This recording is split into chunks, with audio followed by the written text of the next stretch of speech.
Welcome back. If you've just joined us, you're watching the news at 10 on Channels Television, coming to you live from Lagos. A reminder of our top stories.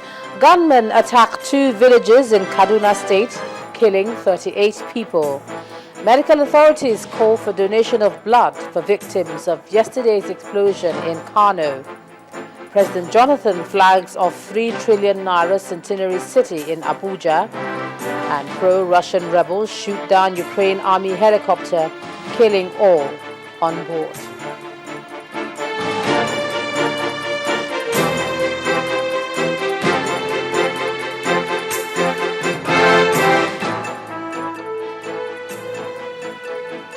Just to remind you quickly that all our top stories are on our website, ChannelsTV.com, and on YouTube.com/channelsweb.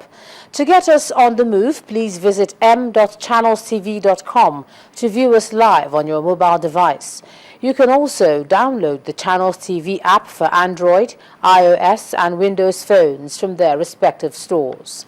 And do take advantage of the Channels Eyewitness feature on our Android, iOS and Windows 8 platforms. So if you have pictures or videos to share with us, tap the application on your device, swipe to reveal the Eyewitness menu, and then follow the instructions.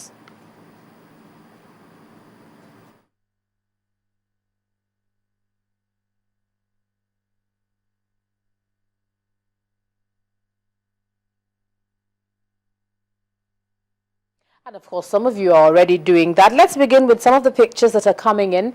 And here's one, you'll see it in a minute. That's it, from Warri in Delta State, showing Ajamimoga Ekwen Road in the heart of the town. It's been turned into a refuse dump. Now here, our eyewitness reporter says this road is close to the governor's house. And still from Warri, Delta State, is this picture of over 3 billion naira, that's the Ogea floating market project in Warri North local government area, and it appears to be abandoned since work was stopped by soldiers in 2012. And from Eket in Akwa Ibom State is this picture showing the poor state of a primary school building located off Atabong Road. The concern here is how school children could learn under such conditions. The picture appears to have one message: tackling poor infrastructure is vital for the development of this country. Well, thanks a lot for reporting the situations around you, and we'd like to ask you to please keep your pictures coming. Now, here's good news for Nigerians living abroad. Delegates at the National Conference have endorsed diaspora voting in future elections in the country. Now, a recommendation which sought to deny this group of Nigerians this right was rejected by delegates as they supported the idea in a clear voice vote. This was one of the key recommendations of the report of the Committee on Foreign Policy and Diaspora. Our correspondent, Lanre Lasisi, reports.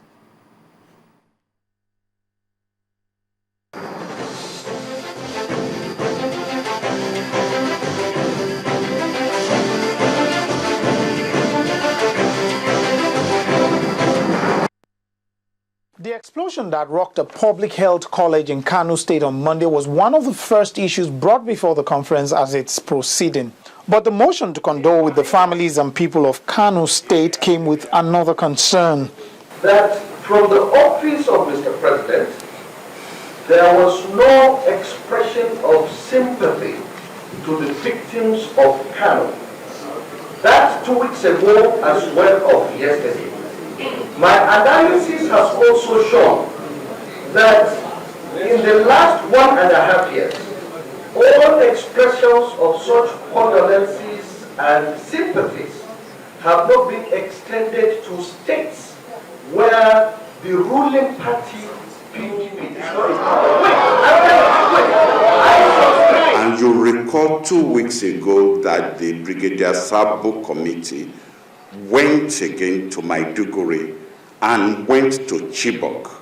So again, you may feel it is not enough, but I don't think it's right to say there is an indifference towards what is happening. It is bad enough that it is happening, and our feelings, our prayers, our emotions should go out. The conference observed a moment of silence in honor of the victims.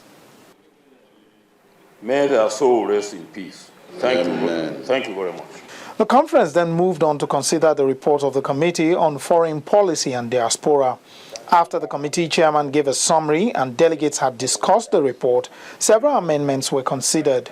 A key amendment is to allow Nigerians in diaspora to vote in future elections. All those who believe that we should delete the recommendation that Nigerians in diaspora should be given the vote, all those who believe we should delete the recommendation that Nigerians in diaspora should have the vote, say aye. Aye. Against, say nay. Nay. The nays have it. But one amendment brought the deputy chairman to a stop. The next, that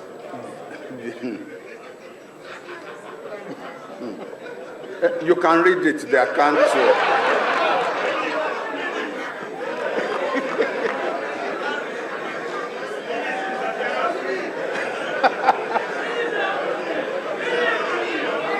Of first ladies. You want to mention first lady? The amendment sought to have the excesses of first ladies and politicians in using diplomats for unofficial purposes curtailed. All those in favor of that, say aye. Aye. Against, say nay. Ayes have it. The conference approved most of the recommendations put forward by the committee and adopted the report. The conference will now move to the report of the Committee on National Security. Lanre Lasisi, Channels Television News.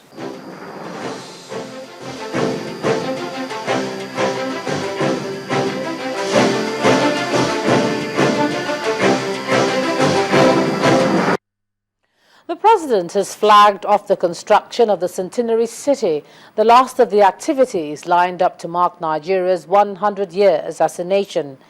Performing the groundbreaking ceremony in the Federal Capital Territory, President Goodluck Jonathan gave the assurance that the city will be used to attract foreign investors to the country. He commended the developers and promised that his administration will do all it can to enable them complete the project in 10 years. Our State House correspondent Chukwu Maunekwusi reports.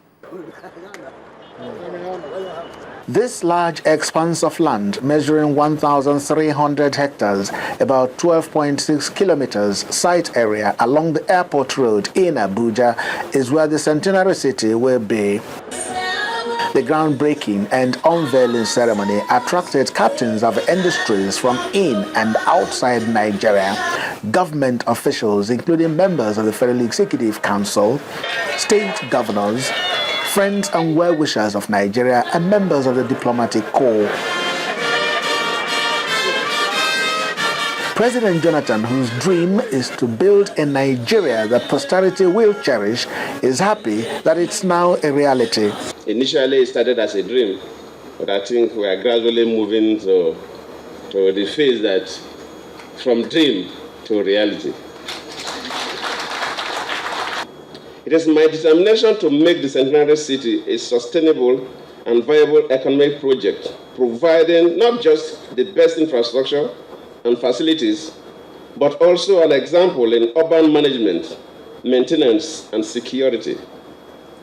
As I said before in the banquet hall, that we don't want to, yes, Abuja is a modern city, Abuja is beautiful, but there are so few things that are not yet there. We don't want to build a city where everybody must have a megad.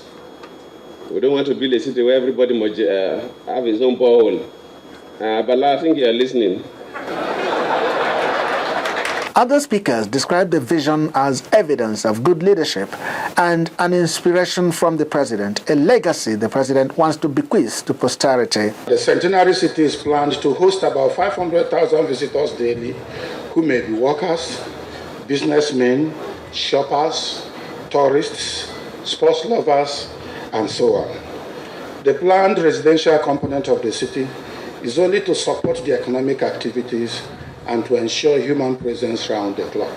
It took the developers 7 years to turn Dubai around. If they did it in the Middle East, they can do it in Nigeria, a project a former head of state believes must be supported because of its economic benefits. My own experience in the last development that I've done in equivalent investment, the total investment in the Centenary city will touch about 18 billion US. My latest development in the UAE was about 15 billion US dollars. It took about 7 years to finish with all of its elements: residential, healthcare, education, entertainment, financial districts, shopping, leisure, all elements of life that touches the total economic activity of a city, but also touches the human life. What's staggering is that in the Middle East, where of course unfortunately we are producing the unfortunate news to the world, we're able to finish that development, and today we are announced officially by the media of the world that we created a development not only because it's sustainable and had good quality, but it has the highest number of visitors on earth. I will use this opportunity to invite all Nigerians to join hands in making this dream a reality. But in order to make this dream a reality, we have to make sure there is peace. And it is the duty of each and every one of us to ensure that we maintain peace in the country. Here is the foundation stone signifying that the Abuja Centenary City will be built from scratch here along the airport road in the Federal Capital Territory. The speeches were followed by the groundbreaking proper as performed by the President. An inspection of the architectural design shows that there will be residential houses comprising of 260 luxury villas and 256 apartment buildings, 5-star hotels and residences, and the Abuja Commercial Center with over 139 office buildings.